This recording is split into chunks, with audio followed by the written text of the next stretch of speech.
Candace Owens mocked Jasmine Crockett's mother on live TV, turning a cheap joke into a $300 million courtroom battle. Jasmine didn't yell, she sued demanding justice for her mother, and every woman dismissed for simply surviving. Now the nation asks, will Candace pay for going too far? Stay with us, this is a story worth every second of your time. The lights in the studio were ruthless, brilliant, cold, surgical. Every camera angle was calibrated, every breath rehearsed. Freedom Uncensored wasn't just a talk show tonight. It was a trap, and only one person in the room knew who the prey would be. Candace Owens sat centered like a blade on glass, her expression unreadable, her posture perfect. She didn't check her notes. She didn't need to. This moment had been designed long before the cameras rolled. She was here to draw blood. Her voice was calm, polished, almost soothing as she began. Let's talk about emotion and leadership, she said. Because in politics today, especially among Black women, the two are tragically confused. Her words didn't rise in volume, but in temperature. The insult wasn't barked, it was delivered with surgical detachment. We've created a generation, she continued, where being loud is seen as being strong, where tears replace logic and rage replaces reason. The audience chuckled, some nervously, some eagerly. Candace nodded, a flicker of satisfaction flashing behind her eyes. She wasn't testing the line. She was preparing to cross it. Then she leaned forward. The camera tightened its frame. Her tone dropped half a register, just enough to signal the shift from observation to execution. And where does it start, she asked. At home, of course. The studio fell quiet, the kind of hush that always comes before someone pulls a pin. Take Jasmine Crockett, for example, she said clearly, deliberately. When you grow up with a failed mother, you start to think that yelling is strength. The room exploded. Laughter, cheers. A whistle from the back row. Candace smiled slowly like someone watching a fire. She started spread exactly how she wanted. She didn't blink. She didn't flinch. The line had been rehearsed. It wasn't a slip, it was a shot aimed low and meant to devastate. She had reached through the screen and spat on a woman who wasn't even there. But worse, she'd reached deeper past politics and into blood, dragging Jasmine's mother into the dirt and calling it commentary. The applause continued, but something else had shifted. Something beyond the cameras, beyond the audience, beyond Candace's control. She had said too much, and she had said it on record. Jasmine Crockett didn't call into the show. She didn't hold a press conference. She didn't raise her voice. For hours, she remained completely, impossibly silent. Until 2:47 a.m., when her verified account sent out a single ice-cold sentence, I hope Candace has prepared a very good lawyer. No anger, no threats, no hashtags, just a promise. And it was louder than anything Candace had ever said on air. The moment Jasmine hit send, the war left the screen and entered the courtroom. She wasn't coming for applause. She was coming for accountability. The press room inside her law office was nothing like the ornate hearing chamber she was used to. It was tight, windowless, lined with cream walls, and the faint scent of fresh toner and burnt coffee. No grandeur, no glamour, just tension thick enough to cut with a blade. Every seat was filled, journalists shoulder to shoulder, notebooks clenched, microphones extended like weapons waiting to catch blood. Camera tripods fought for space, their red lights blinking like targeting lasers. Yet Jasmine walked in alone. No entourage, no cue cards, just a folder pressed flat against her palm and an expression so composed it rattled the room. She moved slowly toward the podium, unhurried, not because she lacked urgency, but because she was about to change the temperature of the nation. She didn't clear her throat. She didn't smile. Her voice didn't tremble. She looked straight into the row of cameras and said, "There's only one thing I love more than justice, and that's the woman who gave me life." The sentence dropped like a bell in a silent church. No one moved. Her tone didn't spike, but it carried the weight of 1,000 buried insults of every time someone like her had been told to sit down, be quiet, and take it. Candace Owens, she continued, has crossed a line that cannot be walked back. She didn't just attack a congresswoman. She attacked a mother who raised her child in a world that was never built to protect her. Her gaze didn't flinch as flashes strobed across her face. She stood in the storm and welcomed it. She paused only long enough to open the leather folder, her finger steady. Then clearly and without hesitation, she declared, Today I am filing a lawsuit against Candace Owens for defamation, for intentional emotional harm, and for systemic targeted discrimination masked as commentary. A few reporters gasped. Pens scratched furiously across notepads. There was no performative rage in her delivery, only the precision of a lawyer who knew her case, her facts, and her purpose. We are seeking damages in the amount of $300 million, she said. Not just for what was said about my mother, but for every black mother who's been dragged through the mud for raising a child to speak up. The sentence hung in the room like a verdict. She let it linger, then delivered the blow with the same deadly calm. Candace Owens needs to learn that words have weight, and that weight can break people. If she thinks her show is untouchable, let me remind her the law doesn't care how many views you get. A ripple ran through the crowd. One camera operator lowered his lens just slightly as if to take in the full image of the woman who had just turned pain into litigation. Jasmine didn't raise her voice. She didn't blink. She simply closed the folder with quiet finality and said, "This isn't about vengeance. It's about drawing a line and daring anyone to cross it again." And in that moment, she wasn't just a congresswoman. She was the line. The press room had gone still after Jasmine closed her folder, but across the country in a polished studio built for provocation, Candace Owens was already sharpening her response like a weapon. The set of Freedom Uncensored had never looked more theatrical. The LED panels behind Candace pulsed with bold red and white streaks, flanked by her initials towering like a monogram battlefield. She walked out to thunderous applause, but there was something more aggressive in the air, an expectation, a bloodthirst. Candace didn't sit immediately. She stood before the camera, microphone in hand, one eyebrow raised like a dare. "Well, well, well," she began, her tone soaked in sarcasm. "Looks like someone's feelings got hurt." The audience laughed on cue, but she didn't smile. Her voice slid into contempt like a glove sliding over a blade.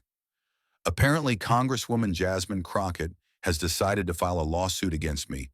For what? For telling the truth. For pointing out that yelling like a lunatic isn't leadership." She finally took her seat, crossed her legs, and tilted her head, the camera zooming slightly as if bracing for the hit. "This lawsuit is a political joke," she declared, eyes gleaming. "It's the cheapest trick in the victimhood playbook." Her delivery was crisp, rehearsed, and dripping with calculated disdain.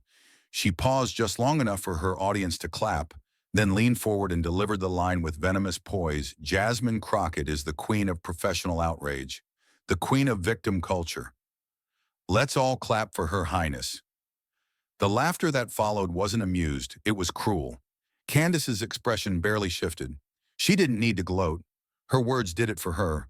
The shot had been fired, and she wanted the world to know she had aimed to hit the heart. Then came the statement that turned a smolder into full flame. She straightened slightly and said, "And no, I'm not apologizing." Her tone flattened, sharpened. If her mother didn't want to be mentioned, maybe she should have raised a daughter who doesn't scream at people on national television. The crowd gasped, but only for a moment before breaking into applause. Candace sat motionless, letting the sound build like validation. It was a cold, calculated strike not just at Jasmine, but at the very idea of generational dignity. She had turned a mother's existence into a punchline and called it free speech. She knew exactly what she was doing, and she believed she was winning. There were no stutters, no backpedaling, just a final pivot back into performance. She shuffled her cue cards, folded them with one hand, and looked straight into the lens as if speaking to Jasmine herself. "Let her sue," she said coolly. "Some of us fight with facts, others cry on camera." The studio erupted, the episode cut to commercial, and behind the glass, her producers were already lining up the next segment. Candace leaned back in her chair, confident, collected, utterly unaware that the very words she'd just spoken were already being transcribed, time-stamped, and entered into evidence. Candace had turned cruelty into applause, but when Jasmine Crockett sat down with CNN, she didn't raise her voice. She raised the stakes.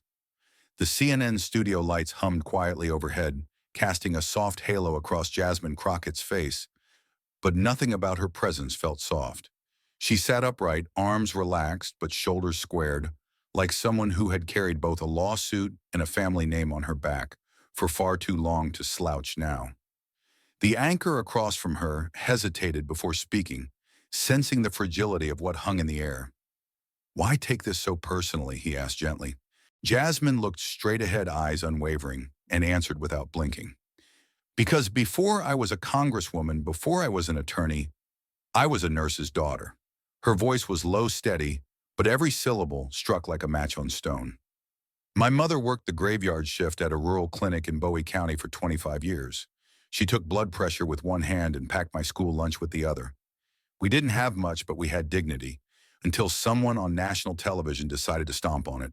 There was no dramatic pause, only silence, thick and unmoving, as Jasmine drew a sharp breath and delivered a line with the force of a daughter protecting sacred ground. "She doesn't need to be celebrated," she said. "She just needs to be left alone." It wasn't a plea, it was a boundary, and it echoed louder than any defense she could have crafted in a courtroom. The host didn't interrupt. No one dared. Jasmine leaned forward slightly, her hands clasped tightly in her lap as she continued. "She never asked to be on television. She never signed a waiver. She never stood in front of a crowd to make people laugh. But now strangers whisper about her in grocery store aisles, and she calls me asking if she did something wrong just by raising me." Her voice cracked, not from weakness, but from restraint.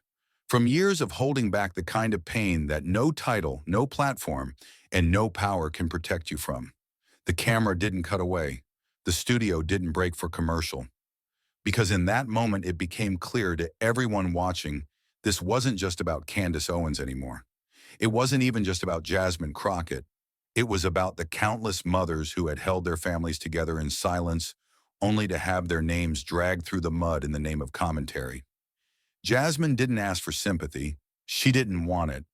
What she wanted was recognition, not of her resume, but of her mother's quiet, unseen heroism. She wasn't just defending her mother. She was defending every woman who'd ever been collateral damage in a society that laughs louder when the target can't fight back. And all it took was one sentence to remind the nation why she filed that lawsuit. She doesn't need to be celebrated. She just needs to be left alone. Jasmine's voice on CNN had shaken the nation, but inside the courtroom, her legal team wasn't speaking with emotion. They were speaking with evidence. The federal courthouse in Washington, D.C. felt less like a hall of law and more like a crucible of American truth. Reporters lined the back wall, silent alert. A portrait of Justice Thurgood Marshall watched from above, half lit by a blade of morning sun. The tension was real, electric, because this case wasn't just about slander. It was about history, dignity, and the cost of speaking without consequence. Candace Owens entered first. Her heels echoed sharply on the marble, her black dress tailored to intimidate. She carried no lawyer, only a legal pad, and the unshakable belief that she was untouchable. She didn't look at the jury. She didn't look at Jasmine. She sat like someone certain that performance would shield her from accountability. Then came Jasmine Crockett. She walked in alone, head high, no flair, just a navy suit, a gold pin, and eyes that had seen too much to be rattled now. She didn't walk like a public figure. She walked like a daughter. And when her gaze briefly locked with Candace's, no words were spoken, but the silence between them said everything. One woman had turned a mother into a joke. The other had come to make sure the punchline cost her. The judge looked up. "Plaintiff, you may proceed." The courtroom was silent as the screen lit up behind the plaintiff's table. Jasmine Crockett sat motionless, her hands folded neatly before her, but her attorneys moved with quiet force. The lead counsel, a seasoned civil rights litigator, stepped forward and spoke directly to the jury. "This isn't about one comment. This is about a pattern." With a remote click, the first clip rolled. Candace Owens smirking into the camera saying, "Single black mothers are the #1 reason we have crime, poverty, and broken homes." Another click. A second clip. "If you can't afford your kids, maybe stop having them." Another. "There's nothing strong about being loud and poor." The words echoed off the courtroom walls like gunfire, each one a scar reopened. The jury scribbled frantically. Some shifted in their seats. Jasmine never blinked. Then came the testimonies. A black woman in her 40s, standing in the witness box with her hands trembling, recounted how Candace Owens had shown her face on screen without permission, mocking her for receiving public housing assistance while raising 3 children. "She called me a leech on air," the woman said, voice cracking. "After that, my son dropped out of school. My daughter wouldn't go outside. I couldn't even walk into church without someone whispering." Another witness took the stand. An elderly former nurse, the subject of a joke Candace made about washed-up black women pretending to be martyrs. The courtroom listened as she spoke through tears. I worked 32 years in trauma care. That woman made me feel like a punchline. Each story built on the last, forming not a case, but a reckoning. As the final clip played, the lead attorney turned back to the jury. This case began with an attack on one mother, he said, voice steady but rising. But look around this courtroom. Look at the damage left behind by years of unchecked cruelty paraded as commentary. This is no longer just about Jasmine Crockett. This is no longer personal. This is structural. The room shifted. The air thickened. Even the judge adjusted in his chair, the gravity undeniable. What had started as a defamation trial was no longer a singular grievance. It was an uprising. A coordinated, calculated demand for respect, for dignity, for every voice Candace Owens had silenced with a smile and a camera. The jury had seen the words, heard the victims, but what came next would expose the cost in ways no clip ever could. This time the courtroom wouldn't be filled with stories. It would be filled with science. Dr. Erica Sloan took the stand wearing a gray blazer and steel in her spine. A clinical psychologist with 20 years of trauma work behind her name, she spoke not with emotion, but with data. The language Ms. Owens uses, she began addressing the jury directly, mirrors the patterns of dehumanization we associate with long-term psychological harm. She gestured to a chart tracking cortisol levels in viewers who heard Candace's most infamous quotes. Repeated exposure to these messages, especially when aimed at race, gender, and motherhood, creates a physiological stress response identical to being publicly humiliated. The chart spiked like a seismograph. One juror shifted in their seat. Another stopped taking notes and just listened. Dr. Sloan continued. What she calls opinion is functionally indistinguishable from abuse, just more eloquently delivered. The second witness, Dr. Malik Grant, a sociologist from Howard University, was colder still. He laid out a timeline, years of Candace Owens' media output aligned against the rise in online hate speech targeting black mothers. She provides language for ridicule, he explained, voice calm, matter of fact. Phrases like failed mothers and barking like a dog don't just disappear. They become memes. They become schoolyard insults. They become a public permission slip to shame women who already carry more than their share. He clicked to the next slide, screenshots from thousands of posts, TikTok, Twitter, Facebook, all echoing Candace's phrasing, all targeting black women. The damage isn't hypothetical, he said. It's measurable, it's multiplying, and it's happening in your districts, to your neighbors, to your daughters. By the time the third expert stepped forward, the atmosphere had shifted. No one whispered. No one coughed. This wasn't commentary anymore. It was a diagnosis. It was a courtroom watching itself be confronted by the anatomy of cruelty, measured, cataloged, undeniable. Jasmine Crockett didn't look at Candace. She didn't need to, because for the first time, even the jury began to understand this trial wasn't about what had been said. It was about what had been inflicted. And every number on those screens was another wound they couldn't unsee. The charts had been shown. The studies had spoken. But facts could only go so far. Now it was time to strip away intent. What came next wasn't academic. It was personal. The lights in the courtroom dimmed slightly as the screen illuminated once more, casting a pale glow across the jury box. Jasmine's lead attorney stood beside it, calm but coiled like a blade about to be drawn. His voice didn't rise. It didn't need to. The gravity of what he was about to reveal carried its own momentum. Up to now, you've heard what was said publicly, he told the jury. But what you haven't heard is what was said behind the curtain. With a single click, the image sharpened a screenshot of an internal email retrieved during discovery time, stamped authenticated. The courtroom leaned in. The message was short, brutal, deliberate. Hitting Crockett always gets a laugh out of the white audience. The room didn't gasp. It exhaled, slow, stunned, waited. The sentence hovered on the screen like a confession, written in ink and spite. It didn't come from a staffer. It wasn't secondhand. It bore Candace Owens' digital signature. No room for misinterpretation, no context to soften the blow. It was weaponized strategy in its purest form. The attorney let the silence hang for a full 10 seconds, letting the words dig in before speaking again. This isn't commentary, he said flatly. It's currency. And my client, her mother, her name was the transaction. Candace didn't move at first.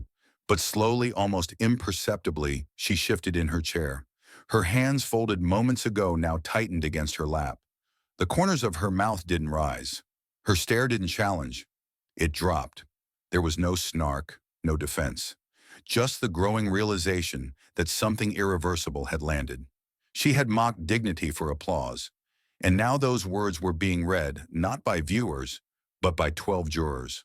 The judge remained still, his eyes fixed on the screen.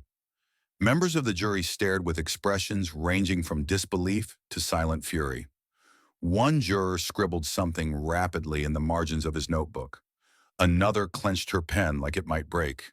In the gallery, even the press had stopped typing. No one moved. Jasmine Crockett sat absolutely still, a statue carved from restraint, her face unreadable, but her silence now spoke louder than anything Candace Owens had ever said on air. The email was still glowing behind them. And for the first time, the room understood the laughter had always been engineered. The damage was not accidental. It was the business model. The courtroom had witnessed strategy, evidence, and exposure, but now it braced for something more intimate. Jasmine Crockett was no longer just a plaintiff. She was about to become the voice of every mother who'd ever been mocked in silence.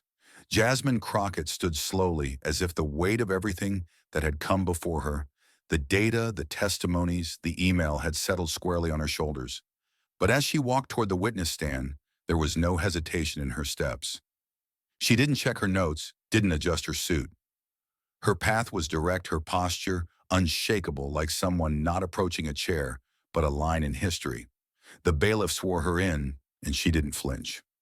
Right hand raised, left placed firmly on the rail, she made the promise without theatrics.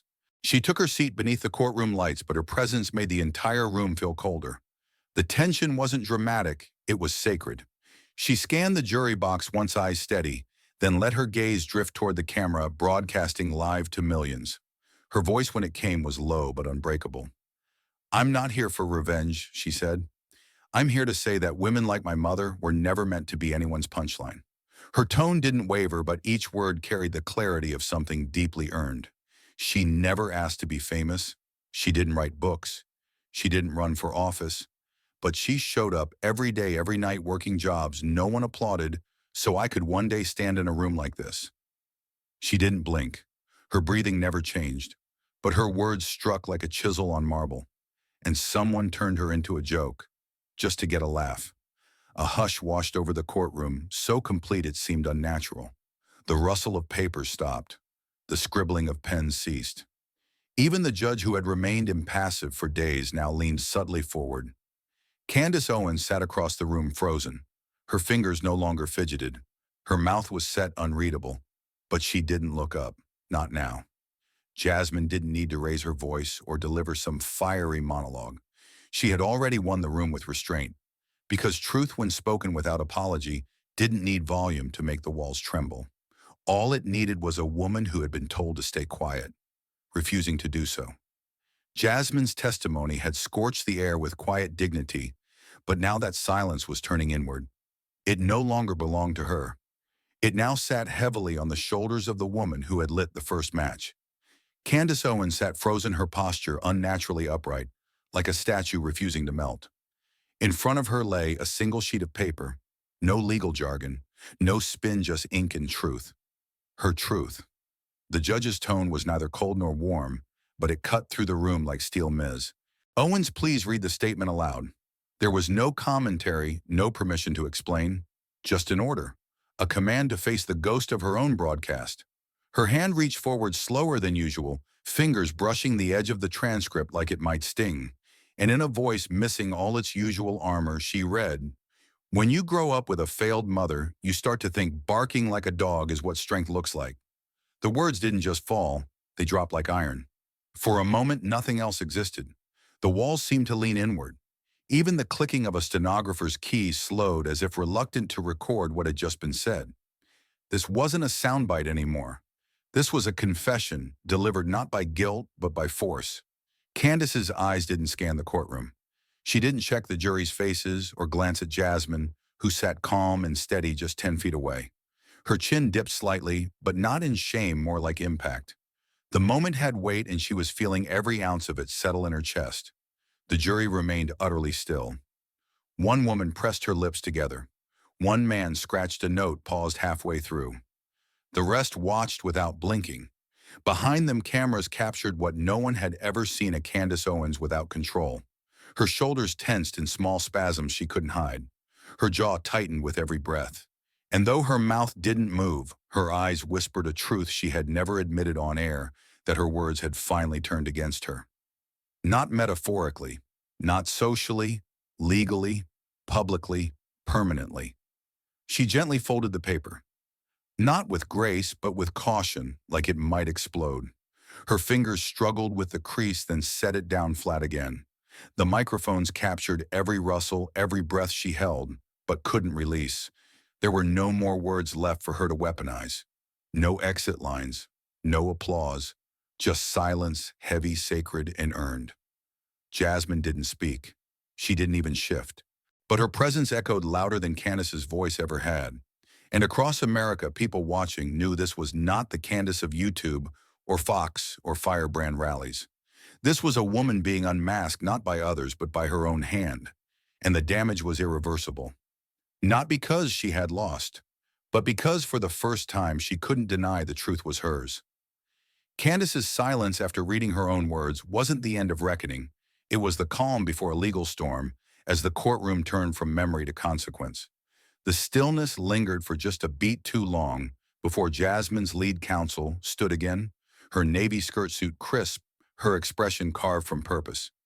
She moved toward the jury with the same energy Jasmine had carried to the witness stand: controlled, deliberate, unshakable. Ladies and gentlemen, she began, her voice even and direct. This case has never been about a single sentence. It's about a pattern, one that didn't begin with Jasmine Crockett, and if we're not careful, won't end with her either.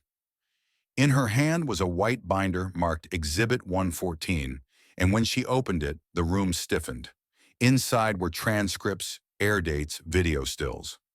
Moments Candace Owens had used her platform to single out working-class Black women, mothers, nurses, community organizers, and turned their stories into punchlines.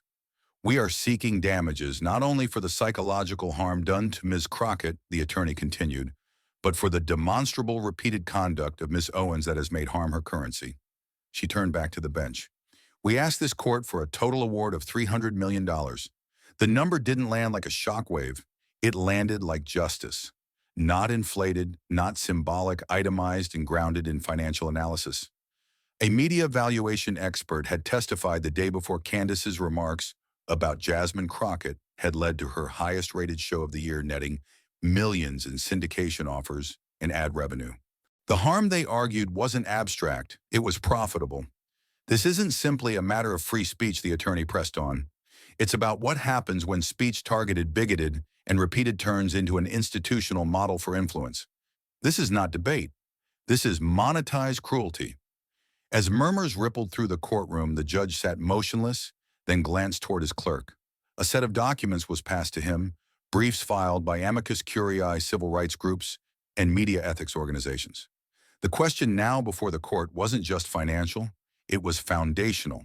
This court will weigh, the judge said slowly, whether speech that rises to the level of systematic targeted degradation, specifically when aimed at historically marginalized communities, can be considered protected under the umbrella of opinion. His words weren't casual. They carried the tension of centuries. In that moment, this trial became something larger than Crockett versus Owens. It became a referendum on the future boundaries of free speech in the age of weaponized media. Candace, sitting at her table, didn't react, but her hands were folded tighter than before. Her signature smirk had vanished hours ago. And Jasmine, 2 tables away, sat still, but unsilenced, back straight, eyes ahead. If this lawsuit was about restoring dignity, the room now understood it wasn't just her mother's name at stake. It was the dignity of every woman who had ever been told that pain makes good television. And the jury was listening. The numbers had been spoken, the arguments made, but justice isn't always measured in verdicts. Sometimes it arrives quietly in the shape of someone the world never expected to walk through the door. No announcement, no media alert, just the creak of the heavy courtroom door and the unmistakable weight of presence. Louisa Crockett, mother nurse, widow invisible backbone of her family, stepped into the federal courtroom without security, without press handlers, without a single word. Her entrance was not grand, but the silence it summoned was absolute. Every rustling paper ceased, every side glance froze. The judge, who had maintained perfect composure for days, tilted his head ever so slightly. Jasmine, seated at the plaintiff's table, didn't even turn. At first. She didn't need to. The shift in the air told her everything. Louisa wore a plain charcoal dress, the kind reserved for church or funerals. Her hands were folded tightly, knuckles white, but her eyes never wavered. Those who noticed the orthopedic shoes missed the deeper truth. This was a woman who had stood on hard hospital floors for over 2 decades. Now she was standing for something harder: her name. She moved down the center aisle at a deliberate pace, not out of frailty, but reverence. She didn't acknowledge the flashing cameras or the whispers building around her like a wave. She had only one destination: the first row behind her daughter. Jasmine finally turned. Their eyes met. No words passed, no smiles exchanged. But in that locked gaze, 1,000 childhood mornings flickered: school lunches, packed after midnight shifts, scraped knees cleaned with saltwater tears, bedtime stories read in hushed exhaustion. Then Louisa reached forward and took Jasmine's hand. That one gesture, firm, unwavering, cut through the tension like thunder. Jasmine didn't cry. She couldn't. She was still on trial, but her thumb tightened around her mother's, and for the first time that morning her chin dropped ever so slightly. Not in weakness, but in reverence. Louisa gave one small nod, barely perceptible, but seismic in its meaning. It said, "I'm here. I heard what they said, and you're not alone." It didn't matter that she hadn't spoken all week, hadn't responded to Candace's attacks, hadn't made a single public statement. That nod was her statement. It said everything about grace, about restraint, about the quiet strength it takes to be mocked on national television and still show up with dignity intact. A camera shutter clicked, then another, and within seconds the image began its journey across screens, headlines, and timelines. A working-class black mother sitting beside her daughter, hand in hand in a courtroom designed by men who never imagined them there. No political slogan could match its power. No soundbite could drown out its truth. That image didn't scream. It stood. And through that stillness, it asked a country one question: what kind of woman do you mock on live television? Candace, seated stiffly at the defense table, saw it too. For the first time, her hands stilled. Her lips parted slightly, not to speak, but to swallow something she hadn't expected to taste: consequence. Louisa Crockett didn't come to be seen. She came so that her daughter wouldn't stand alone. And in doing so, she made the entire nation look again. Louisa's silent presence had redefined the weight of the moment, but the nation wasn't holding its breath for symbolism. It was waiting for a verdict. The wooden doors creaked open with unsettling formality as the bailiff announced, "All rise." In that instant, every heartbeat in the room seemed to sync with the echo of polished shoes on tile. The jury re-entered not as ordinary citizens, but as the embodiment of a collective conscience. They moved with the rigid, deliberate cadence of people who understood that what they were about to say might outlive them in history books. Their eyes avoided Jasmine, avoided Candace, avoided the press seated in the back row. The burden of their role had carved a visible tension into their bodies. They didn't look like victors. They looked like witnesses to something irreparable. 12 chairs creaked as they took their seats, and the forewoman, a middle-aged woman in a gray blazer, sweat darkening the underarms, despite the cold, stood with a paper trembling between her fingers. There was no room for improvisation here. This was not a performance. This was a judgment. We, the jury. She began, her voice fragile but rising with each syllable, find in favor of the plaintiff. A stillness fell across the room like a shroud. And then without pause came the number that would tear through headlines, boardrooms, and living rooms across the country. And we award compensatory and punitive damages in the amount of $300 million. It didn't feel like a bombshell. It felt like a detonation underwater. There were no screams, no chaos, just a thump, visceral and heavy. A gasp here, a stifled sob there. The sound of pens being dropped, forgotten. Jasmine's chest rose once, then again more slowly, as though breathing for the first time in days. She didn't react with triumph. No victory grin, no celebratory nod.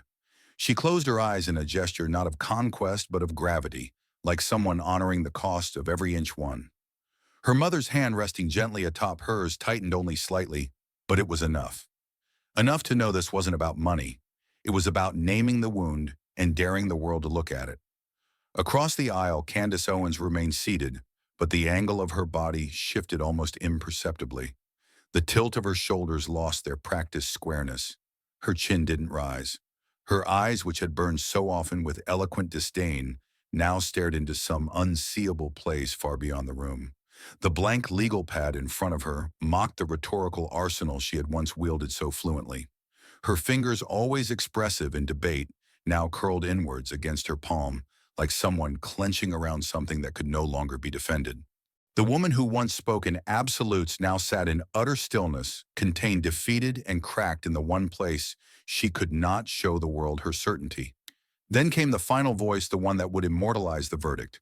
The judge, who had remained measured throughout the trial, adjusted his glasses slowly, then leaned toward the microphone with the caution of someone about to carve his words into marble.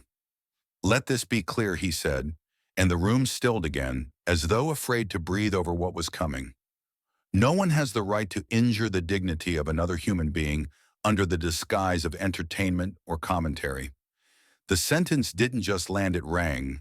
It reverberated like a low drum beat, pulling every ear in the room forward. The judge's eyes swept the courtroom, his expression unreadable but resolute. Today, he continued, each word sharpened with judicial clarity.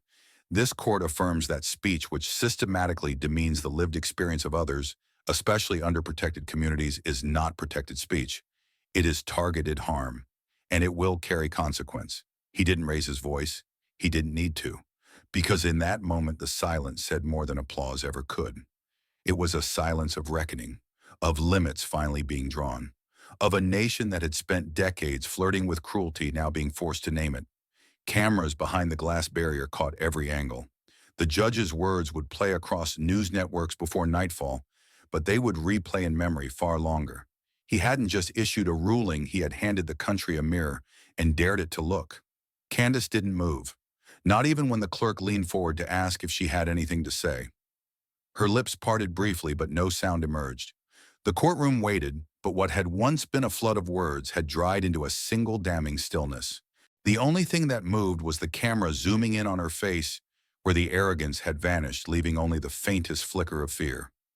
Not fear of Jasmine, not even fear of judgment, but fear of something worse: irrelevance. Jasmine remained seated, her body calm but alert. She didn't look at Candace. She didn't need to. Her focus was on her mother, still sitting in the front row, still silent. Louisa Crockett, the woman who had worked nights most of her life so her daughter could stand in a courtroom like this, gave her only a nod. No tears, no speech, just a nod. And that nod said everything: "You did what I couldn't. You made them listen." The weight of it all pressed into the walls, the floor, the stained oak benches, and the breaths that had yet to be exhaled. Journalists scribbled furiously. Court stenographers blinked in disbelief. Even the security guards, trained to remain stoic, stood a bit straighter, because they had all just witnessed something that rarely happens in real time: the rewriting of a boundary. No one clapped. There was no applause. That would have cheapened it. This wasn't a celebration. This was correction. This was history. And somewhere in the back row, a young girl with dark skin and braids tugged on her father's sleeve and whispered, "Daddy," and why is everyone so quiet? He looked down at her with a faint smile and said, "Because something important just happened." And in that stillness, the world began to shift. The courthouse had emptied hours earlier, but outside the plaza remained alive, simmering not with noise, but with a kind of national stillness. The kind that precedes transformation. Reporters stood clustered in hushed circles, clutching microphones as if they no longer trusted their own voices. Cameramen zoomed in on the flag overhead, fluttering against a clear DC sky, while aides from both parties stopped on Capitol Hill staircases to check their phones.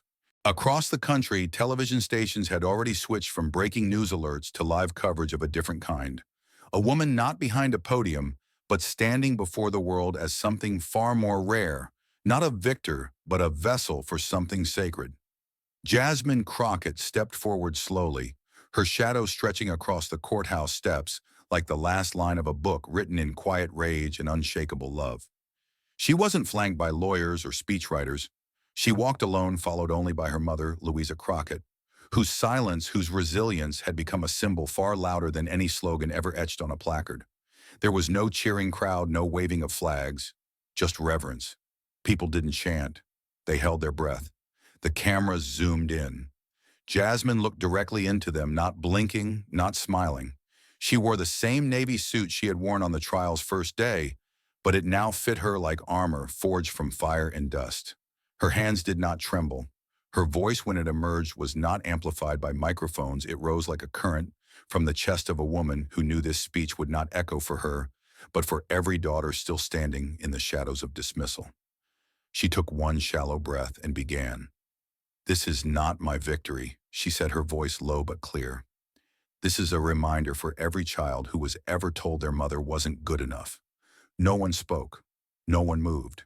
Even the wind seemed to pause. Her words hit, not like declarations, but like keys unlocking 1,000 invisible cages. Somewhere in Detroit, a teenage girl watched from her living room, hand clenched around her grandmother's. In Oakland, a janitor on break stared at the screen in the break room, silent tears streaking through years of endured mockery. In Mississippi, a retired cafeteria worker whispered finally and reached for the hand of her grown son. This wasn't a political soundbite, it was a reckoning. Jasmine continued not with fire, but with the calmness of someone who had buried humiliation and watched it sprout into purpose. "She never asked to be defended," Jasmine said, turning slightly to glance at her mother, who stood behind her. "But I couldn't let her be forgotten." Louisa Crockett, dressed in simple gray, looked out at the crowd not as a public figure, but as a mother who had lived through the slow erosion of dignity and silence. She didn't raise a fist. She didn't wipe away tears. She just placed one hand gently on her daughter's back. That gesture was all it took. The crowd stirred, but not with noise, with awe. Louisa wasn't just Jasmine's mother anymore. She was every woman who had kept her head down, her hands busy, and her pain tucked away so her children could rise. Later that night, in a quiet corner of Capitol Hill, Jasmine hosted a small dinner, not with celebrities or donors, but with nurses, teachers, factory workers, and single mothers who had written her anonymous letters during the trial.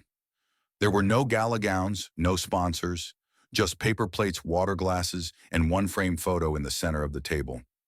Louisa Crockett, dressed in a grocery store apron, smiling beside a young Jasmine outside a bus stop in Oak Cliff. It was there Jasmine announced the launch of the Louisa Foundation. The mission was simple, bold, and long overdue: to support single Black mothers in starting businesses, to provide scholarships for women returning to school after raising children alone, to fund community mental health services that didn't treat dignity as a luxury, and most of all, to make sure no woman's worth could ever again be reduced to a punchline for profit. She didn't read from a script. She spoke from the marrow. "This isn't about saving people," she said, her voice unshaken, eyes glistening in the candlelight. "It's about restoring dignity where it was taken. It's about building tables for those who were always told to wait outside the room." They didn't applaud. They stood. And in that moment, it didn't feel like a campaign or a movement. It felt like a sacred promise stitched into the very soul of the room. Weeks passed, and then something unexpected happened, not in courtrooms, not in newsrooms, but inside the marble walls of Congress itself. A small ceremony was held untelevised, attended by fewer than 30 people. Congressional staff quietly removed a dusty portrait from an unused hallway. In its place, they hung a new image. It wasn't of a president or a general or a founding father. It was a photograph. Jasmine Crockett, forehead pressed to her mother's temple, both women caught in a moment of exhausted triumph just minutes after the verdict. No lights, no stage, just the image of two women holding each other with the weight of generations in their embrace. Beneath the photo was a plaque. Brass, simple. "Silence is not weakness, but standing up for someone else, that's real strength." Tourists stopped. Some cried. Others didn't understand. But those who knew, knew. In that quiet hallway where policy and legacy had so often been written by men in polished shoes and velvet power, now stood the truth of a different kind of heroism, one born not from dominance, but from devotion. And in that space carved into the foundation of a nation still learning how to listen. A new chapter began, one not defined by slander or spectacle, but by a mother, a daughter, and a courtroom that dared to say enough. The marble steps outside the courthouse were still echoing with the press shuffle, but Jasmine Crockett did not emerge like a victor. There was no fist raised, no camera-ready smile. Just a woman standing quietly behind a wooden podium, hair pulled back posture, tall voice steady. Behind her, Louisa Crockett remained seated in the front row of the gallery, flanked by women who looked nothing like power brokers, but everything like pillars. Nurses, teachers, janitors, mothers. The trial was over, but the reckoning had only begun. Flashes lit up the plaza as reporters clamored for sound bites, but Jasmine didn't need to be summoned. She stepped forward not for herself, but for those whose names were never printed on lawsuits. The quiet ones, the overlooked ones. She didn't check her notes. She didn't need to. "This is not my victory," she began, her voice not booming, but unwavering like a river finding its course through stone. "This is a reminder for every child who was ever told their mother wasn't good enough." The crowd hushed. Even the cameras seemed to pause as if respecting something sacred. She didn't cry. She didn't falter. "My mother worked night shifts in a county hospital where some people thought her only job was to clean up after others. But she saved lives, raised a child, held a family together with nothing but faith and broken shoes. And when she became a punchline on national television, I stayed quiet not because I was afraid, but because I believed the truth would speak for itself." A breeze swept through the plaza like an exhale from the crowd. For once, the noise of America wasn't coming from the cameras, but from the silence behind Jasmine's words. But it didn't. She continued, lifting her chin slightly. "The truth only speaks when someone gives it a microphone. So I did. Not to destroy someone else's career, but to defend my mother's dignity and the dignity of every woman who's been reduced to a stereotype just to sell ratings." There were no slogans behind her, no entourage holding up hashtags, just truth unadorned. She paused only once to glance at the bronze plaque affixed to the courthouse wall. It bore a quote from Justice Marshall, "Where you see wrong or inequality, speak out." Jasmine nodded once, then turned back to the press. "I founded the Louisa Fund this morning," she said. "It will provide grants and mentorship for single Black mothers pursuing education or starting businesses. We're not asking for charity, we're building equity." Applause broke out, not choreographed, not prompted, but like thunder finding its own timing in the sky. It rolled through the crowd and rippled back across social media, where her words were already trending, not as scandal, but as scripture. Behind her, Louisa Crockett rose slowly. She didn't speak. She didn't wave. She simply walked up to her daughter and wrapped her arms around her, not in triumph, but in quiet solidarity. Their embrace was brief, but when they separated, Jasmine turned and pointed to a photograph now being held by a congressional aide. It was of Louisa in a faded nurse uniform, holding a toddler Jasmine on her hip, both looking into the camera, with the kind of weary love only poverty makes sacred. That photo, Jasmine announced, would be displayed in the Capitol Rotunda next month during the congressional ceremony, honoring civil contributions to the American spirit. But not under a glass case. It would hang eye level next to portraits of senators and generals, because Jasmine had insisted heroes don't need titles. Just backbone. The judge's ruling was already being studied by legal scholars across the country. News anchors spoke of precedent of constitutional lines redrawn of the phrase "entertainment doesn't justify injury" now being taught in law schools. But the real verdict, the one that mattered, had already been issued on every front porch, in every lunchroom, in every daughter who now looked at her mother with new eyes. Later that evening, a journalist asked Jasmine if she had anything else to say before going home. She answered with no script, no polish, no fear. "Silence isn't weakness," she said. "But standing up for someone else, that's the only kind of strength that ever changes the world." And with that, she turned, not toward the cameras, but toward her mother, toward home, toward legacy. 2 years had passed, yet to millions across the country, the courtroom silence that had followed Jasmine Crockett's closing words still echoed. But justice, if it ever lives on, does so not just in rulings or sound bites, but in monuments of memory. The city of Austin had seen its share of dedications. libraries named after governors, dorms christened for oil billionaires, auditoriums honoring alumni who made their names in headlines or hedge funds. But today, something different was taking shape. No legacy of fame, no statue of power, just a building named after a woman who had once been the subject of laughter on a late-night talk show, then became the cornerstone of a national reckoning. The Louisa Crockett Center for Civic Dignity rose quietly in the heart of the University of Texas campus. Its design was simple but firm low-wide steps leading to a sandstone facade carved with just 5 words, the Louisa Crockett Center. There were no banners, no red carpet. The campus quad was filled not with politicians but students. Some curious, some reverent, some unaware.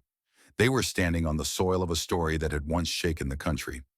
In a city often defined by noise, the mood here was unusually still. The day was cloudless, a soft wind brushing the edges of folding chairs where guests gathered.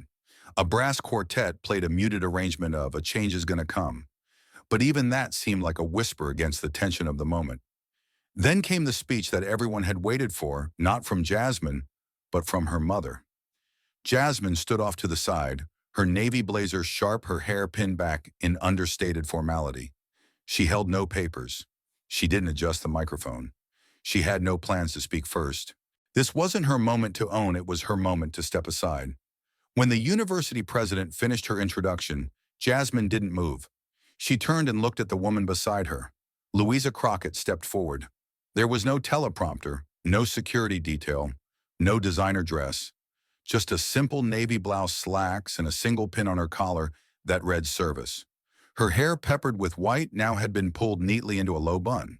She walked slowly, not from age but from intention, each step as deliberate as her life had always been. And when she reached the podium, the hush that followed wasn't out of ceremony, it was out of respect. She gripped the wooden edges of the lectern.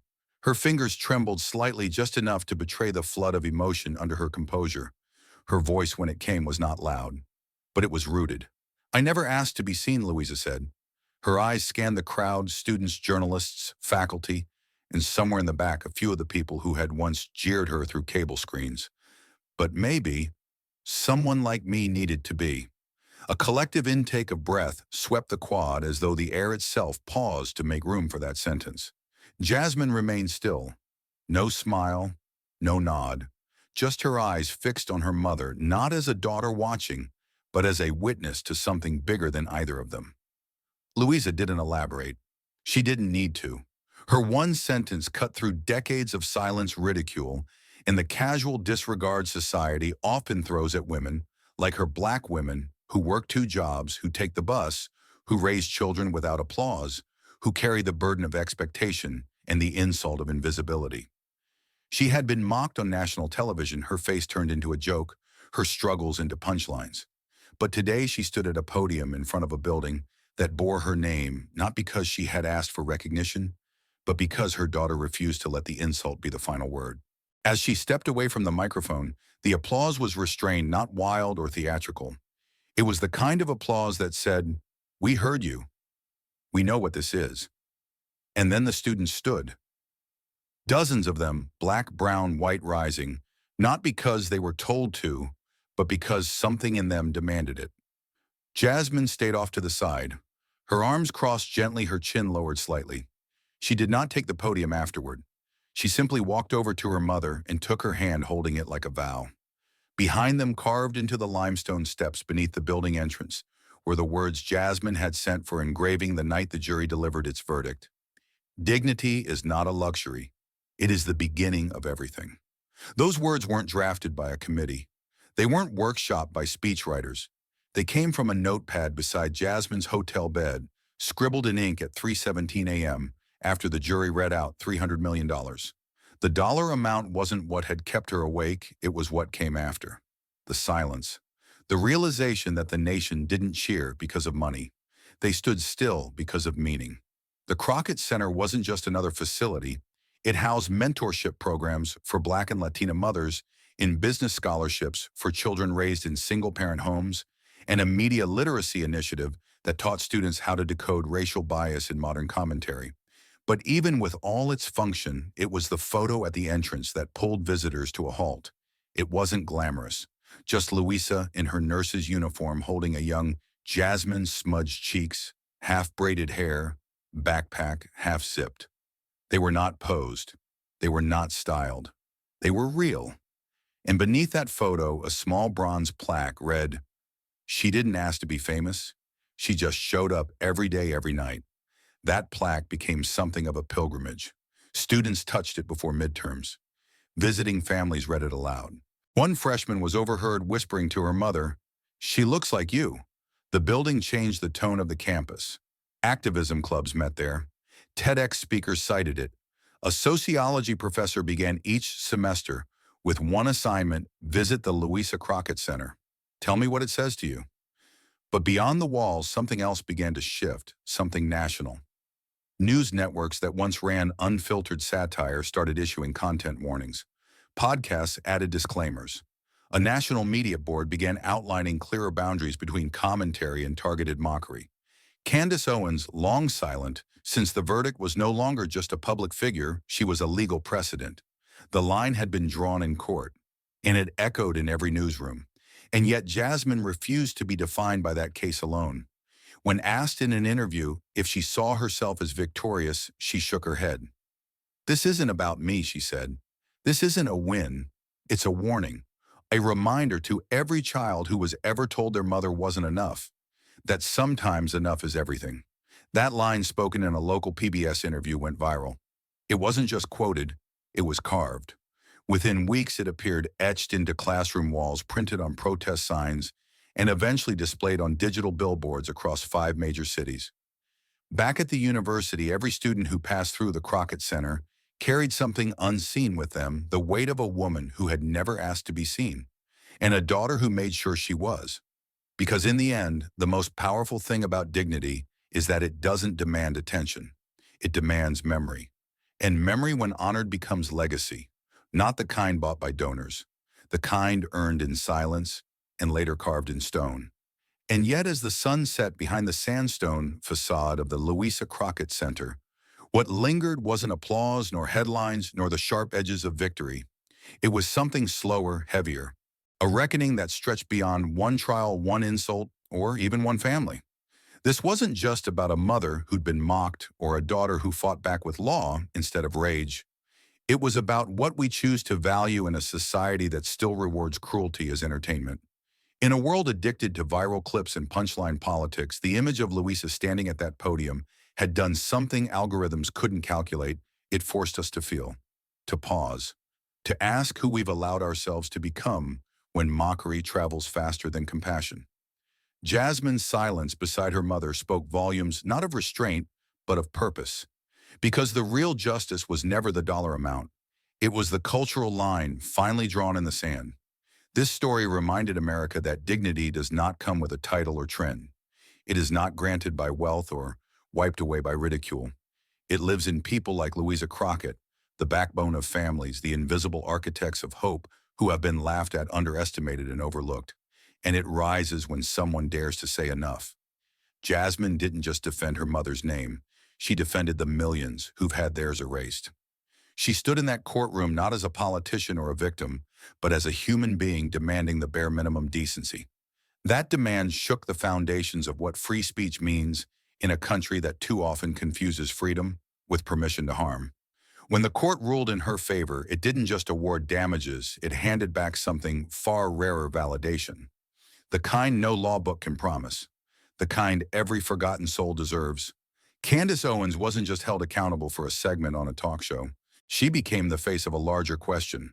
When does commentary become cruelty? When does influence become a weapon? And how long will we call it freedom before we admit it's a license to wound the powerless for applause? The $300 million wasn't just compensation, it was a statement that systemic ridicule isn't harmless. That cultural cruelty leaves scars not measured in views but in lives. And Jasmine's unwavering resolve set the precedent not just in courtrooms, but in classrooms, in boardrooms, in dining rooms across the nation. Because if you can tear down a mother on air and call it content, then who else will we allow to be turned into a spectacle? At its heart, this wasn't a story about race or law or television. It was about memory, about what happens when those who were told to stay small decide to speak, about what changes when one woman armed only with truth and love for her mother refuses to let a joke define a legacy. Louisa never asked to be remembered, but in standing beside her, Jasmine ensured she never would be forgotten. And in doing so, she didn't just honor her mother, she gave voice to an entire generation, raised in the quiet strength of women like Louisa. So the next time someone smirks before speaking or builds a brand by tearing others down, they may pause, not out of fear, but out of conscience. Because now they know somewhere someone is watching.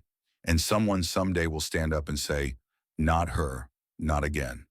Thank you for watching until this moment and for standing with us on this journey for justice. Your support means everything. Like, subscribe, and turn on notifications so you never miss what's next. And we'd love to hear your thoughts. Leave a comment below and let us know what moved you most in this story. Together, our voices make a difference.